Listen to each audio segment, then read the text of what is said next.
Agar men Dubaydan kelayotganimda o'zim bilan iPhone 17 olib kelsam, qaysi narx asosida bojxona to'lovlarini to'lashim kerak? Qo'limda chekim bo'lsa mayli, shu chek asosida bojxona to'lovlarini to'layman. Agar chek yo'q bo'ladigan bo'lsa, mana shu jadvalda hamma javoblarni topsa bo'ladi. Videoni oxirigacha tomosha qilinglar, batafsil tushuntiraman. Bu jadvalda O'zbekistonga eng ko'p iPhone olib kiriladigan davlatlar yozib o'tilgan. Misol uchun sizlar bu davlatlardan iPhone sotib olsanglar, shu jadvalda ko'rib turgan narxinglar, ya'ni bojxona qiymati asosida 30% ni to'lashinglarga to'g'ri keladi.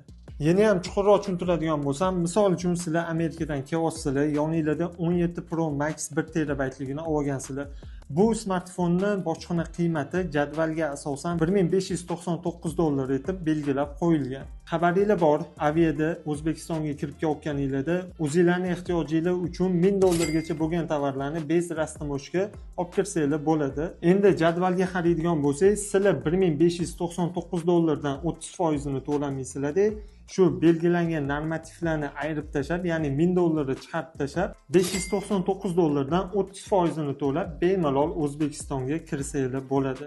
Bunaqa ketishda O'zbekistonga ham Apple Store ochmasak bo'lmaydimi deyman-da. Nima deysizlar? Fikrimga qo'shilasizlarmi? Shunaqa yangiliklarni o'tkazib olmaslik uchun bizga obuna bo'lib qo'yish esdan chiqmasin. Ko'rishguncha.